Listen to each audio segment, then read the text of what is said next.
il y a plusieurs sujets. Alors, oui, on souhaite aller, et je pense qu'on pourra même demain, via cette plateforme de services, intégrer d'autres partenaires et offrir un panel de services plus important que celui qu'on offre aujourd'hui.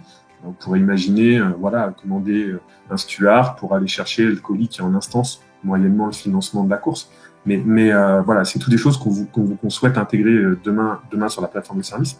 Après, on a un enjeu, on le voit au-delà de la période Covid qu'on connaît, on a une croissance du marché du commerce qui est soutenue. Et donc, si on continue à fonctionner comme ça, le volume de colis qui finit en instance parce qu'on n'a pas réussi à le livrer en première intention ne fait que croître. Et la surface des bureaux de poste qu'on a est finie. Donc, on se doit d'avoir beaucoup plus d'interactivité avec le client destinataire et puis pouvoir lui proposer voilà ce qu'on appelle le click to possession le plus court possible. Donc être capable d'interagir et de pouvoir le livrer dans les meilleures conditions et le plus rapidement possible. Pour ça, en fait, on s'appuie à la fois sur des outils et des processus industriels, mais qui doivent être personnalisés grâce à l'informatique. Donc, on a des processus industriels et on doit donner le sentiment d'une livraison personnalisée parce que je suis capable d'interagir avec mon colis dans les conditions que je veux et le livrer, voilà, à l'endroit où je veux et le jour où je souhaite.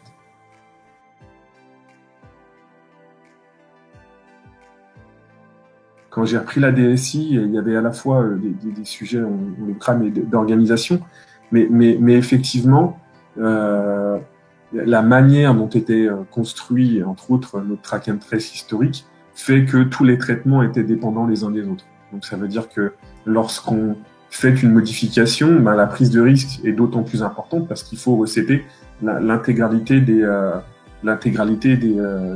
traitements et vérifier que tout continue à bien fonctionner.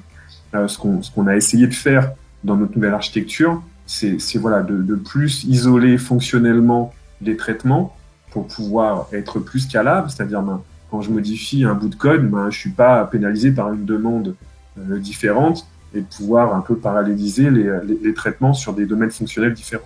Et puis réduire le risque, réduire le risque des mises en production et des différentes évolutions, parce que voilà, on ne modifie qu'une partie du SI. Donc c'est en ça que réside ce qu'on a fait sur l'architecture active.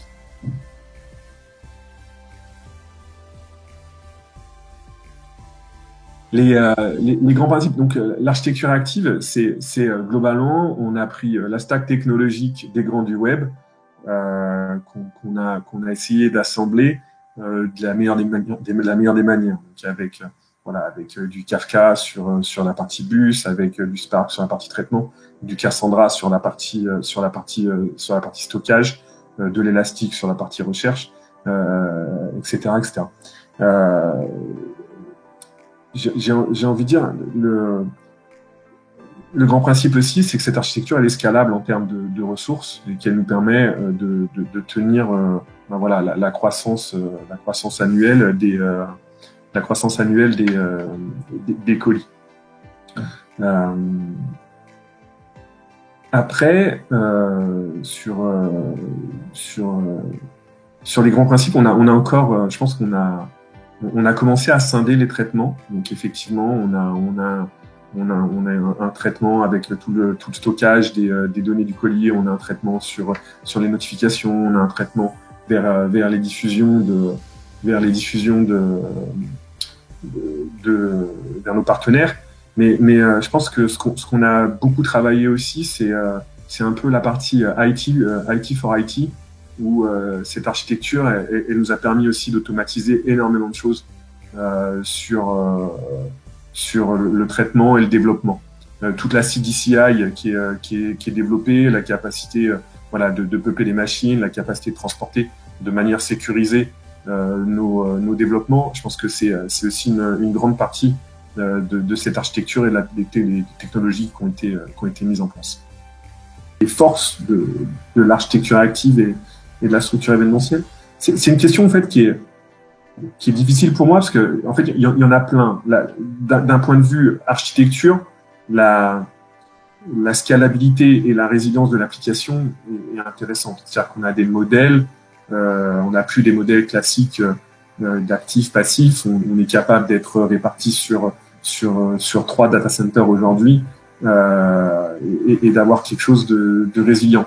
Et ça, c'est par la construction même et les composants utilisés et le phénomène de base de données distribuées sur différents nœuds, etc. Après, il y a au-delà de la partie technologique, la manière dont on a construit les choses fait qu'on est capable d'évoluer, d'avancer plus vite que ce qu'on était. Sur ce sujet-là, j'ai encore un peu de frustration parce que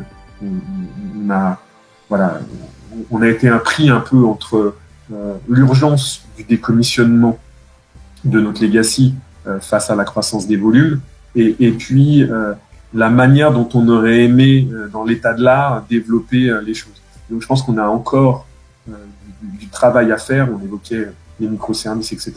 On a encore du travail à faire pour être plus modulaire. On a aujourd'hui un composant qui s'appelle le colis 360 qui stocke une grande partie des synthèses et des informations, qui est encore un peu un bottleneck sur notre capacité à livrer plus vite, même si il y a des sujets sur lesquels on a bien avancé.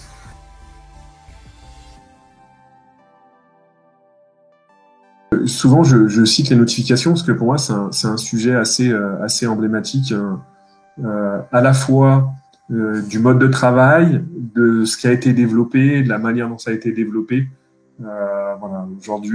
Aujourd'hui, on a un périmètre notification qui est porté à la fois par un binôme métier et IT, qui fait que il y a toujours une cohérence, quelles que soient les demandes projet, de la manière dont on communique avec le client. Et ça, je pense que c'est essentiel. C'est vrai qu'aujourd'hui, on s'est et puis voilà. Donc c'est un premier point. Le deuxième point, c'est que la manière dont on l'a architecturé est aussi quelque chose d'intelligent, à savoir qu'on s'appuie sur une plateforme de notification commune au sein de la BSCC, qui nous permet de mutualiser nos coûts et d'avoir des volumes plus importants pour négocier le prix des CMS et des emails. Et à la fois, on a gardé toute la partie intelligence et liée au business au sein de Colissimo. La manière dont on déclenche les notifications, à quel moment les notifications, comment on gère le format, etc. Donc je pense que c'est quelque chose qui est hyper vertueux. Et puis, on est passé d'une centaine de notifications différentes qui étaient déclenchées dans des conditions que personne n'était capable de citer, avec, je passe sur l'image de marque et les notifications violettes, orange, jaune, etc., à une quarantaine de notifications dont on a un catalogue, dont on sait dont elles sont déclenchées. Et là, on est en train de travailler sur un nouveau format sur les notifications. Ça nous permet de changer l'intégralité de ces notifications dans des temps relativement courts. Aujourd'hui, changer l'intégralité des notifications, on passe plus de temps à réécrire le contenu à faire du développement informatique. C'est exactement ce dans quoi on veut aller. Quand le colis est mis en instance, le client pour lequel on a les données de contact est notifié soit par email, soit par SMS de l'arrivée de son colis. Et puis, on a tout un système de relance qui fait qu'à intervalles réguliers, on relance le client pour qu'il sache que le colis est à disposition. Ce que j'évoquais, c'est vrai que la surface, surtout dans les grandes agglomérations, coûte cher. Donc, on ne peut pas se permettre de stocker des milliers et des milliers de colis. Donc, la capacité de notifier et d'avertir le client sur sa mise à disposition, elle est importante.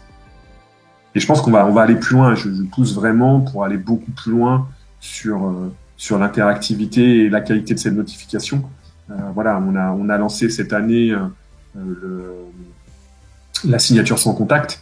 Ça a été des modifications qu'on a fait sur 3 mois. On a modifié à la fois nos outils de livraison, on a modifié à la fois les notifications et la génération du code pour que le destinataire ait un code qu'on puisse flasher plutôt qu'il ait assigné directement sur le device du livreur.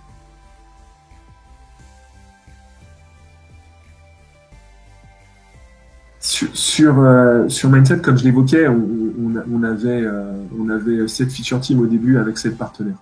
On a fait le choix, toujours dans cette logique de simplification, de rationaliser le nombre de partenaires autour de nos développements, puisque voilà, ça devenait trop compliqué à gérer. Et puis ça fait dans cette logique de simplification, on a conservé les gens avec lesquels on se sentait de travailler. Concernant Mindset, je pense que ta société elle porte bien son nom. Avant toutes les qualités techniques des collaborateurs Mindset, je pense que l'état d'esprit, et je pense sincèrement que vous devez passer du temps à être exigeant en recrutement. On peut facilement avoir la tendance, dans des périodes de recrutement difficiles, de niveler un peu par le bas le niveau des recrutements. Et je pense que l'état d'esprit de vos collaborateurs, il est vraiment exemplaire. Et il nous a accompagnés même dans la difficulté. Je dis souvent, c'est avec les cicatrices communes qu'on crée les équipes. On a été dans une période difficile et vous avez clairement répondu présent. Voilà, tant dans l'accompagnement, dans la souplesse de l'engagement contractuel qu'on avait au forfait, vers un mode de contractualisation plutôt vers une logique de vélocité. Voilà, vous nous avez vraiment accompagné sur ce périmètre-là et ça a été agréable. C'est pour ça qu'on travaille encore avec vous.